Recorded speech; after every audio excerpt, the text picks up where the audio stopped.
So here it is, the biggest and probably the most important video in the pre-flop series about defending each of the blinds.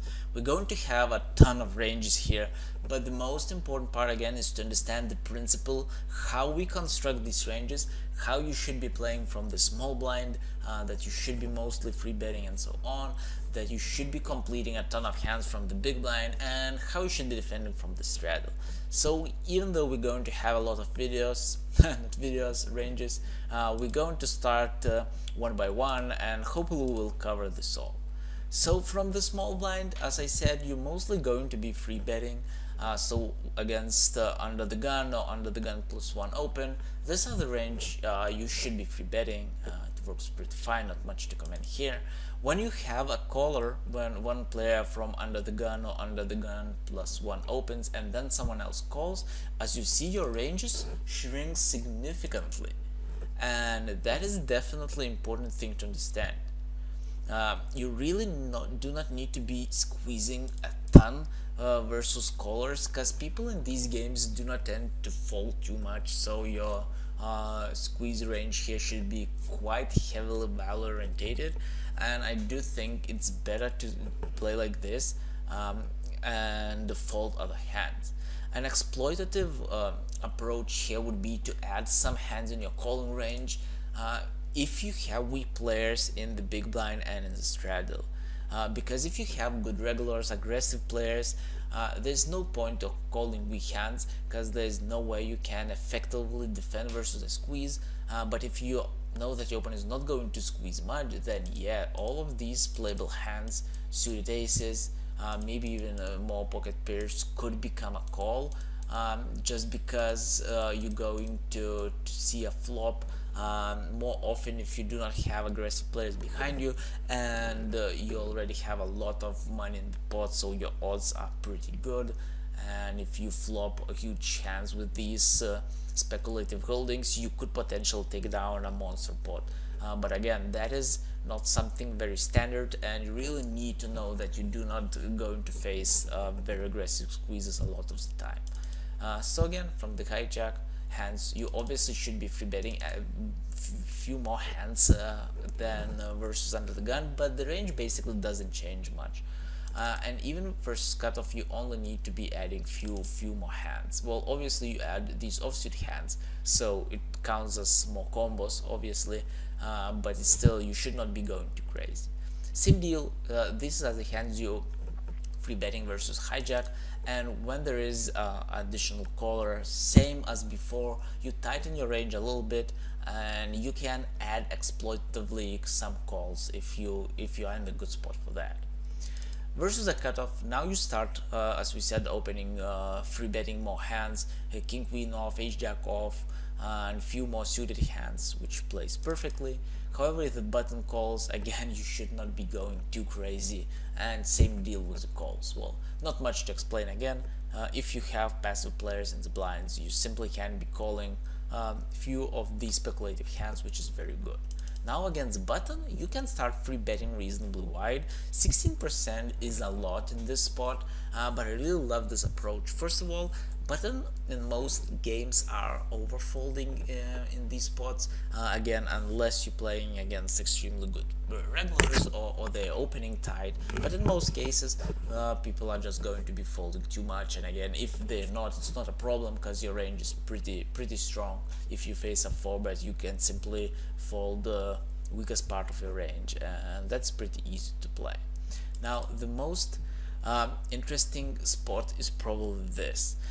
However, you're going to be facing in these games a lot of limbs, and how to play against those limbs, well, there is no one answer, I would say. People have different ideas about that. This is a spot that basically no solver can solve effectively, because there's not so set up to solve for specifically for straddle games, and it's hard to calculate the impact of additional big blind and straddle and the strategy, because everyone is going to be playing differently. But I definitely worked quite a lot was all the available software, was all of my databases hands and so on, and I come up with an exploitive strategy that I'm using, and I'm going to share this with you. I do think it works pretty good.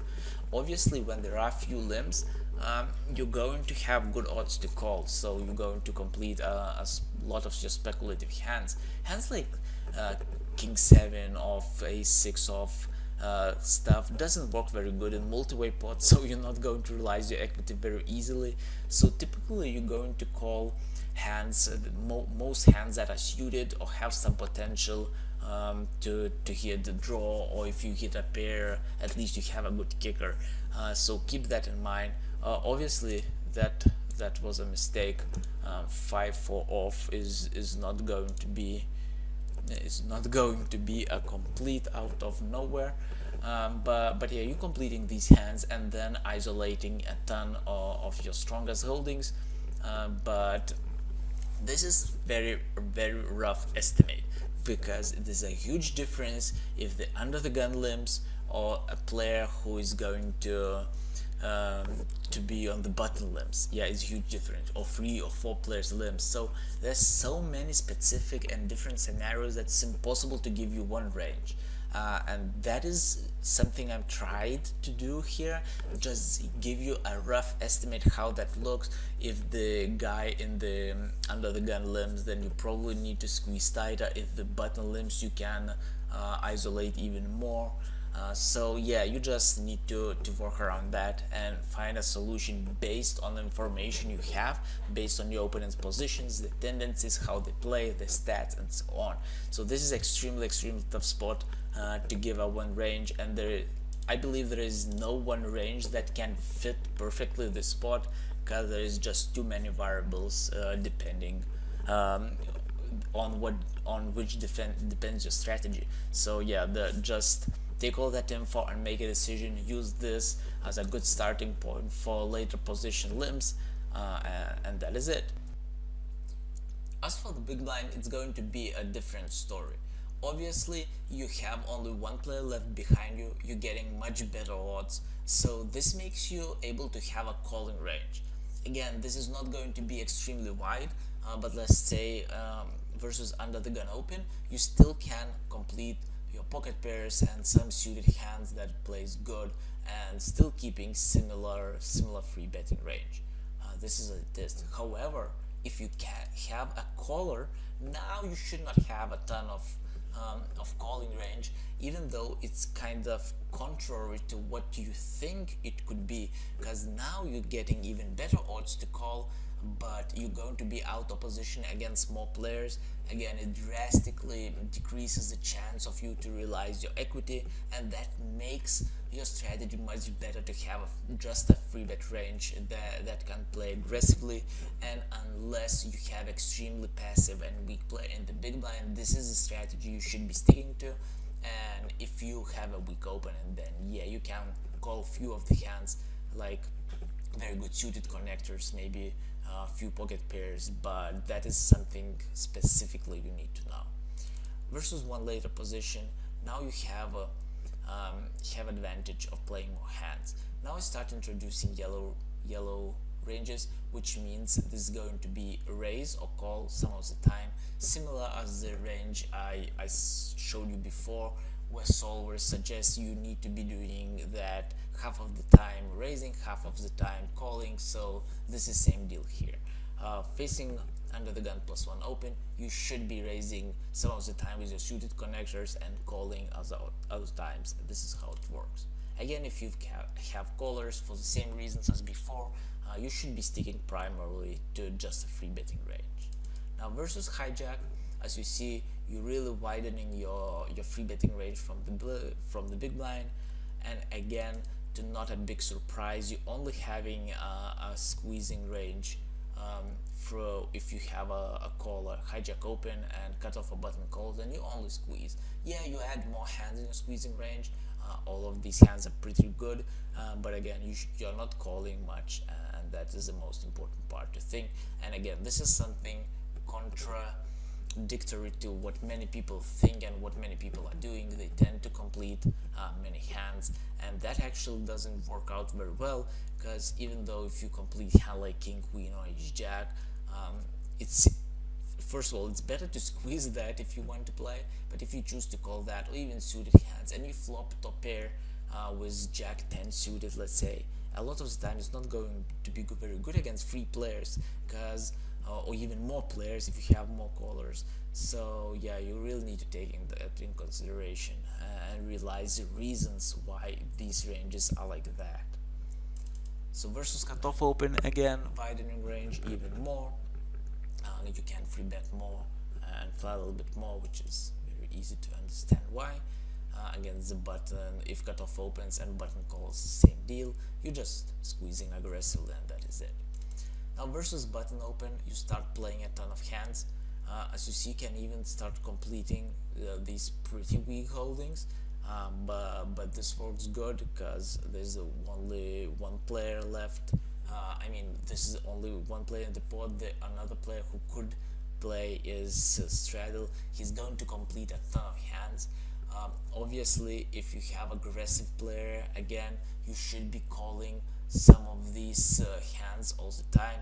Like in all situations in poker, basically, you should be mixing your strategy to some extent, because you really do not want to be easy to exploit, and you really want to make your opponents always guessing and trying to figure out what kind of range you're playing. So same is the deal here. You need to be flatting all of these hands that I suggest raising you some of the time, but for the most part, sticking to this exploited range is going to be fine. So now, when you are in the big blind and small blind opens, now this changes everything, because you are in position against that guy, and there's only one guy left to act.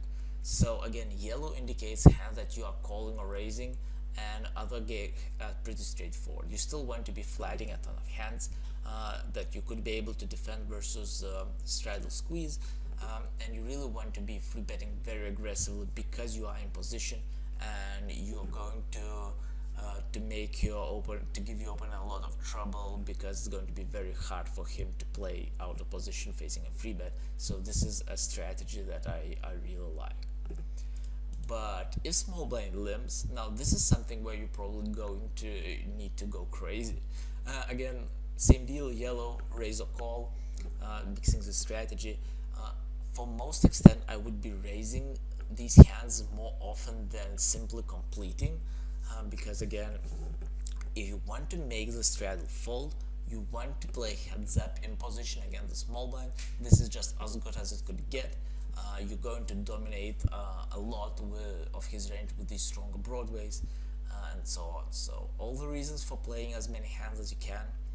So definitely going to do that.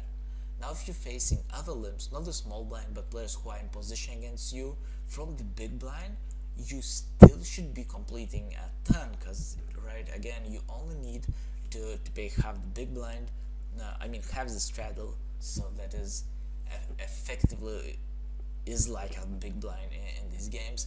So yeah, you need to play half the straddle, whereas a lot of that money, so your odds are insanely good, and you should be completing a ton of hands, and obviously isolating your strongest ones.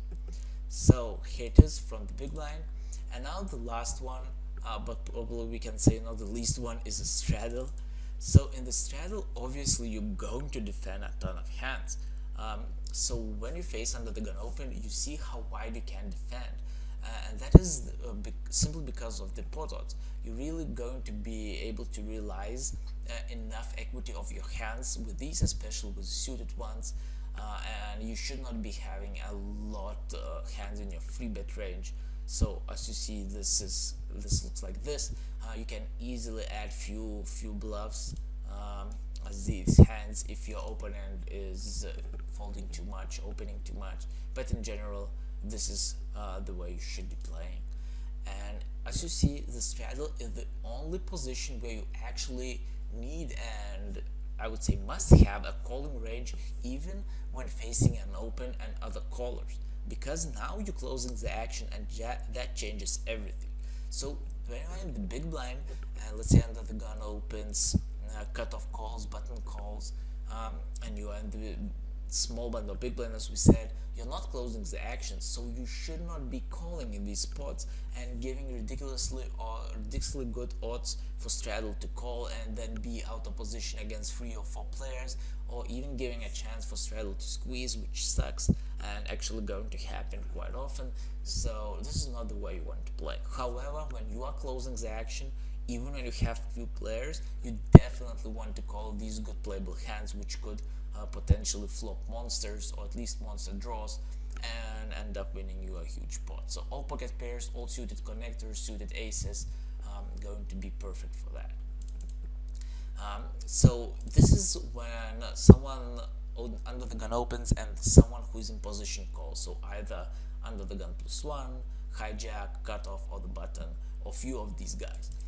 But if some of the blinds call, then you're definitely going to, as you see, squeeze more hands and even call more hands, because now the dynamic has changed and you have position against that guy. So you really want to squeeze more and potentially play heads up versus him, which is ideal scenario for you, or making him fold is also fine, and getting additional equity with your hands. So this is as easy as this. I think it's pretty easy to understand the reasons for that, right? You're going to call more hands in general from the straddle because you're closing the action. If you have callers on which you do have position post flop, then you're going to increase the hands that you're playing, you're going to squeeze more, and you're going to call more. And that's going to work the same way for every single position.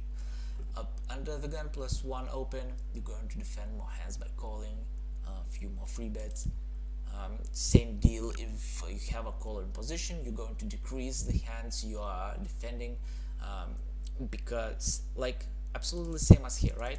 You see, against one player you defend more hands compared to the same player open and a player who is in position going to call, because you are not going to realize your equity easily in multi-way pots with hands like Queen 5 suited, and that is the most important thing.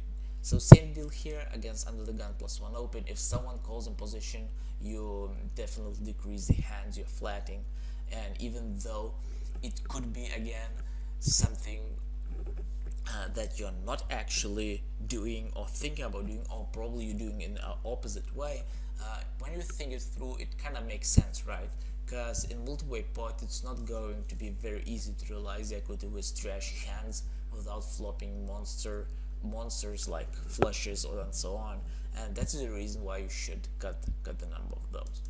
But if the defending player are from the blinds, and by this setup I mean if everyone under the gun +1 opens and everyone else folds and only the big blind and small blind or one of these calls, then you should be defending more hands.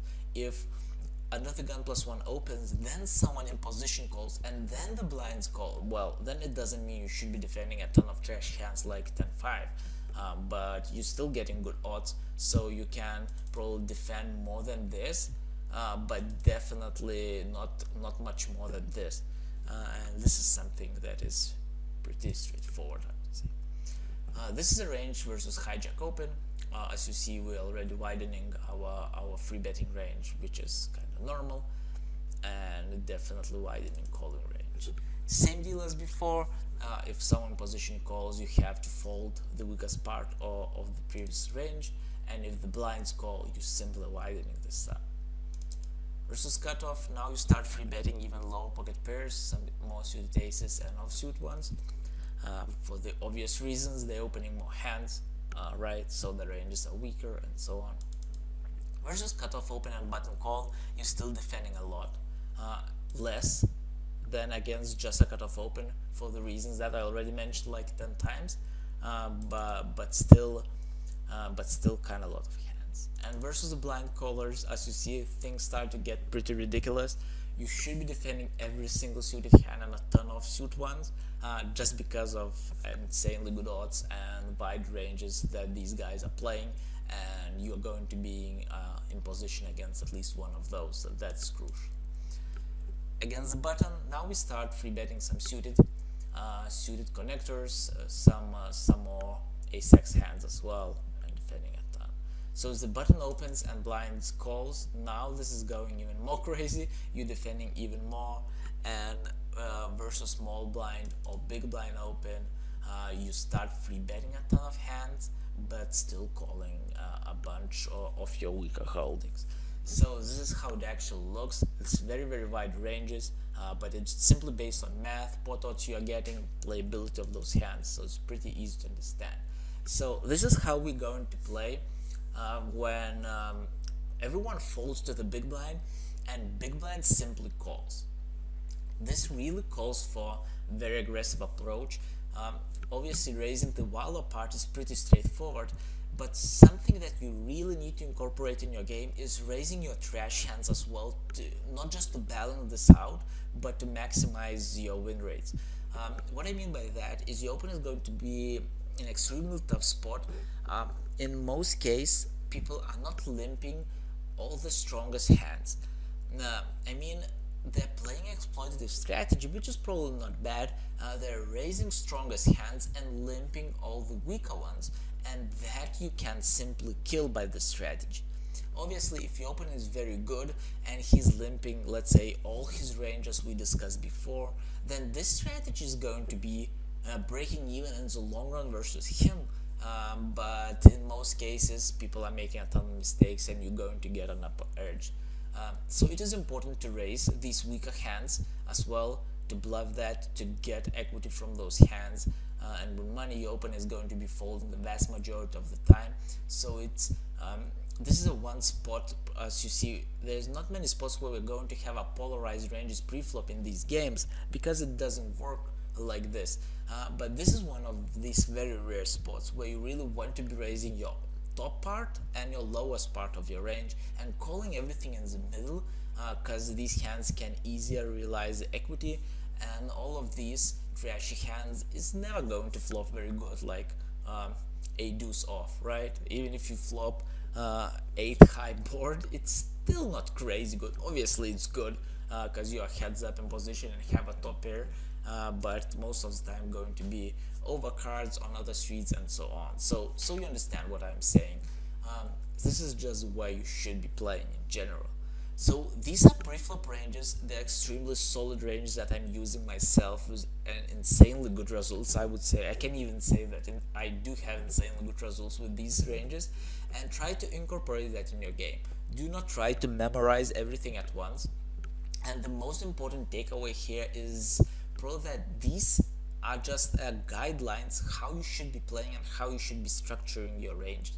These are very good against tough players, but if you have a weak recreational players that you want to exploit, if you know they're opening twice as much as they should from any of the positions and folding 80% to free bets, you should simply widen your free bet range by adding a ton of bluffs, right? Then you can okay, I can open this, let's say button versus cutoff, right? So if your opponent in the cutoff is a recreational player who is opening 60% from the cutoff and folding 80% to the free bets, so how you should change that? Well, first of all, you should be starting free betting these kind of shitty hands just because he's massively overfolding. But important thing to take away is obviously the players in the blinds. If they're very good, they're going to counter that a little bit, but that is not very likely. But you should not be taking it so too far. So that is why you should not be free betting offsuit hands, because they do have just too many combos. But you can take it to extreme and free bet your bluffs, and that's going to work fine. And in other extreme cases, you make other extreme adjustments. If your opponent is never folding to free bets, like opening extremely tight and have 20% fold to free bet, then you probably should not be free betting your weakest hands here, even these speculative ones. Ace 10 off, King Jack off should be simpler fold, because your opponent is playing extremely tight and solid ranges, and you're not going to achieve much by attacking those ranges. So this is the whole idea, I guess, right? And if you put this in your game, if you be open-minded, if you will be looking to adjust to your opponents and follow these guidelines, you will be having very good results. And putting a very solid ground for your post-flop play, where you will have easy time attacking your opponents, exploiting their mistakes, barreling as a bluff, and so on. So the first step is right. You already have pre-flop ranges and ready to play. Again, do not try to memorize everything at once, take it by step, but again, right now you're ready for post-flop and we're going to jump exactly there. So good luck, guys.